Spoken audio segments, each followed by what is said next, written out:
اور جو انہیں کارنامے ہیں وہ ڈھکے چھپے ہو سکتے ہی نہیں ہیں. آپ کو ماننا ہی پڑے گا کہ ان کا جو معاملہ ہے وہ اگر وہ اپنی اس کیپیسٹی کے اندر جب گورنمنٹ آپ کے اگینسٹ ہو اور آپ جو ہے کچھ کر سکتے ہیں اپنی عوام کے لیے تو اس شخص نے کیا ہے, تو محمد یونس نے کیا ہے. تو میرا تو بلیو یہی ہے کہ چیف آف آرمی اسٹاف کو بھی ایک دن کا نوٹس ملنا چاہیے اور صدر کو بھی ملنا چاہیے کہ کل آپ لوگ اپنی سیٹ کے اوپر نہ ہوں, نیوٹرل بندے آ جائیں تو زیادہ بہتر ہے. باقی بنگلہ دیش کی عوام کا فیصلہ جو ہے سب کو قبول کرنا پڑے گا.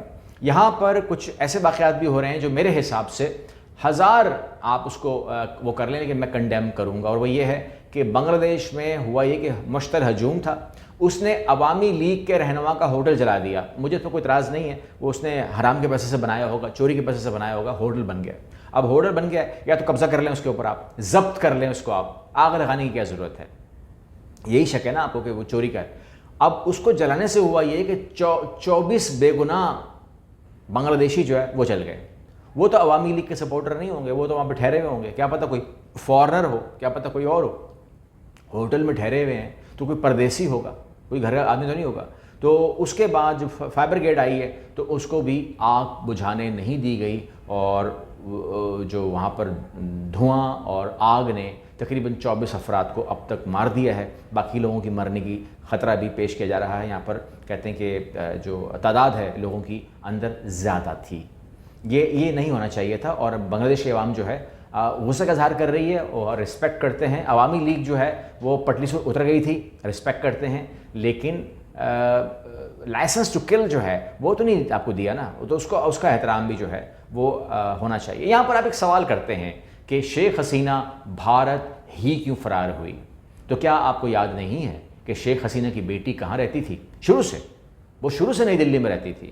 تو کیا آپ کو یاد نہیں ہے کہ شیخ حسینہ کا کیا رابطہ تھا بھارت کے ساتھ؟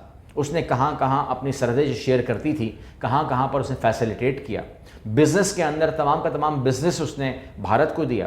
اس کی بیٹی کی وجہ سے دیا ہوگا فار ایگزامپل, یا پاکستان کی نفرت میں دیا ہوگا فار ایگزامپل, کیونکہ اس کی باپ کی لیگیسی تو تھی. تو وہ اس نے اپنی زندگی کو وقف کیا پاکستان سے نفرت کے لیے اور بھارت سے محبت کے لیے. یہ اس نے پورا ورکنگ کی.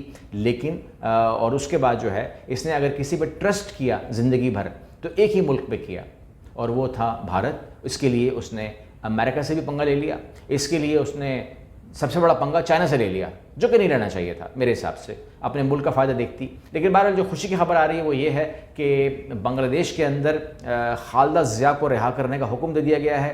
یہ وہ خاتون ہے جس کو 2020 کے اندر رہا کیا گیا, 17 سال کے بعد عدالتوں نے رہا کر دیا. 17 سال کے بعد یہ خاتون رہا ہوئی. رہا ہوتے ہی ایک انسان اپنے 17 سال کی قید گزارتا ہے, اور جب اسے کہتے ہیں آپ کو ہم رہا کرتے ہیں تو وہ کتنا تھکا ہوا ہوگا.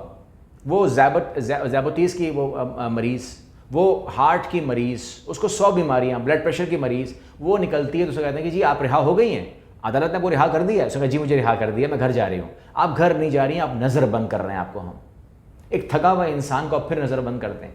یعنی کہ ظلم کی بھی کوئی حد ہوتی ہے جو اس عورت نے رچایا ہوا تھا. اور اس کے بعد جو ہے اچھا آپ کہتے ہیں کہ وہ ایک لفظ کی بات ہو رہی ہے, ایک لفظ جس نے اس کو تخت سے تختے پہ لے آئی, تو وہ لفظ جو ہے وہ رضاکار ہے.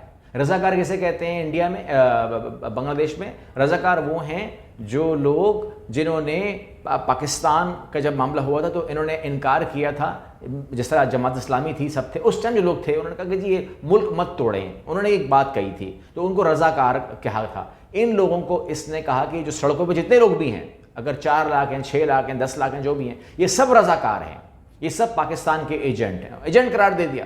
تو انہوں نے کہا کہ ہم مطلب کیا مطلب, ہم غدار ہیں, کیونکہ آج تو وہ غدار ہو گئے نا. اگر آج وہ رضاکار کاؤنٹ ہو رہے ہیں تو آج تو وہ غدار کاؤنٹ ہو گئے.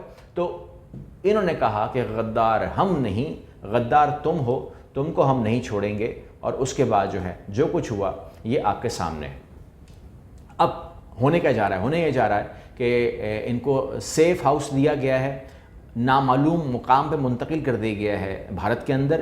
اس کی رہائش کسی کو بتائی نہیں جائے گی, کیونکہ سنا ہے کہ اس کے پیچھے ایجنٹ جو ہے وہ گھوم رہے ہیں, اور ہو سکتا ہے کہ کوئی ایسی باتیں ہوں جو اس کو پکڑ سکتے ہیں, اٹھا سکتے ہیں یہاں سے, اور یہ منہ کھولے تو پتہ چلے. کیونکہ کہتے ہیں کہانیاں ہیں نا, کہانیاں ہیں. اگر ہم بھارت کی میڈیا کی بات کریں تو بھارت کا جو میڈیا ہے وہ کہہ رہے ہیں کہ جی یہ سارا کا سارا پاکستان کا کیا دھرا ہے، یہ سارا کا سارا پاکستان نے ISI نے کروایا ہے۔ اب سوچئے، آپ ذرا سوچئے کہ آپ نے حقوق کس سے سلب کیے تھے، آپ نے ظلم کس پہ کیا تھا؟ آپ کو ہم نے کہا تھا خالد ضیاء کو اریسٹ رکھو، آپ کو ہم نے کہا تھا محمد یونس پہ ظلم کرو، آپ کو ہم نے کہا تھا کہ عوام کو زندگی جیرن کر دو، اور یہ جو آپ کے جو چوری ڈکیتی جو آپ کے جو بیوروکریٹ سے جو کرتے تھے وہ ہمارے کہنے پہ کرتے تھے۔ ظاہر سی بات ہے کہ وہاں ہمارا کوئی انفلوئنس نہیں ہے، اگر وہاں کسی کا انفلوئنس تھا تو وہ بھارت کا تھا۔ اگر کوئی سوال کر رہا ہے تو بھارت سے کیجئے، ہمارا سوال جواب اب بنتا نہیں ہے۔ ہم تو صرف ایک ہی کام کر سکتے ہیں میاں پاکستانی، کہ ہم کہہ سکتے ہیں بنگلہ دیشی عوام کو، ہمارا رابطہ تو ان سے ہے، ہماری دوستیاں بات چیت ان سے ملاقاتیں ہوتی ہیں، تو wish you all the best people of Bangladesh. ہم آپ کے لیے ایک اچھی امید رکھتے ہیں، ایک آپ کے لیے پرامن امید رکھتے ہیں۔ اللہ آپ کو کسی بھی ملک کی پریشر سے باہر نکالے اور ایک آزاد ملک جو ہے وہ آپ کو نصیب ہو، جنون آزادی آپ لوگوں کو نصیب ہو کہ آپ لوگ اپنے فیصلے خود کریں، کسی کی بھی پریشر میں مت آئیں، چائنا ہو، انڈیا ہو، کوئی بھی ملک ہو، امریکہ ہو، کوئی بھی ہو، وہ آپ پر پریشر نہ ڈالیں۔ اب موقع مل چکا ہے، آپ کو انقلاب آ چکا ہے، تو اس کو انجوائے کیجئے۔ اگلی ویڈیو ملتے ہیں، اللہ حافظ۔